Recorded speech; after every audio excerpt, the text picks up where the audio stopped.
Hey friends, I know some of us are hanging out at home right now. We're all quarantined, so what better time to work on joint mobility than when you have nothing better to do?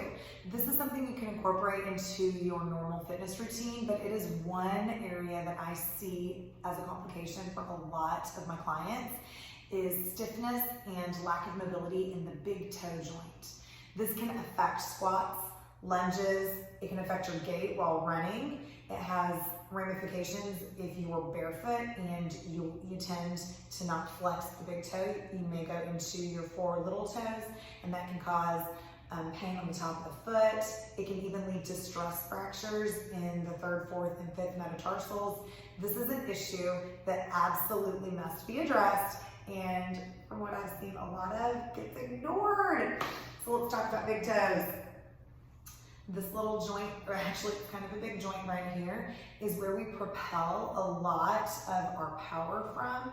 So when you think running, this is the joint that you push off of. If you're jumping, this is the joint that you push off of and land on. So it needs to be able to actually give you power and then give you some shock absorbency, but it also needs to flex for anything like walking lunges, or if you rise up on your toes, like if you're doing any calf raises and you're coming up on tippy toes, or if you tend to go toward your four little toes over here, flexibility in the big toe joint is going to make you align the ankle even better so that you don't end up with ankle and then knee and then hip issues. This is what starts hip problems a lot of the time.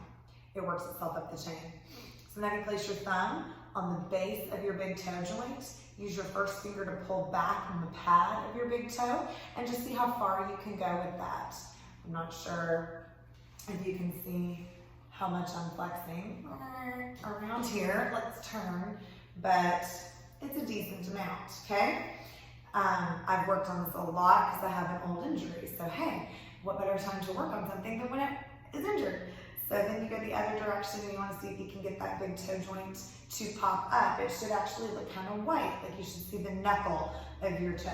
So once you've kind of tested what your mobility is, then we can talk about adding load to that. Think of it like weightlifting for your big toe. I'm just gonna have you press your finger into the pad of your big toe and use the strength of your toe to push your finger away. You might feel some cramping in the arch of the foot here, and that's okay. That's what you're gonna look for is, are there muscles in the medial arch of your foot that will actually contract when you do this? So this is, if my toe is just relaxed, you can see that the arch of my foot isn't doing anything, but if I push into my toe, you'll see a muscle actually fire right there. That's what you're looking for. That's gonna give you power.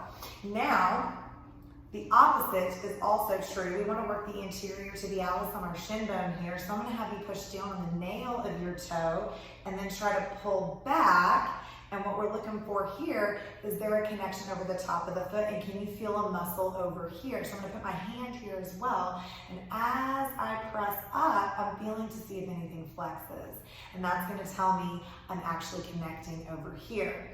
And then we're just going to do it and look.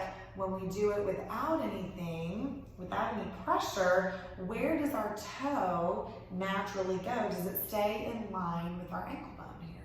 That's what we're looking for too. So you can give yourself some strength, work on that. That's flexion and plantar flexion and dorsiflexion. However, we also need some space between our first toe and second toe. So we're gonna hook our finger around the inside of our toe, and we're gonna work on pulling the toe apart and letting it go. Pull it down and let it go. And we can do the same thing where we push it and rise up against it. Same kind of action. Can we create space here? So these are just some big toe strengthening exercises to give us an awareness of what the big toe is doing for us. If you have any questions, send me a comment or you can text me. That's always a good way to reach me if you need to do a consult with me. We can always talk about specifics on a call. Thanks.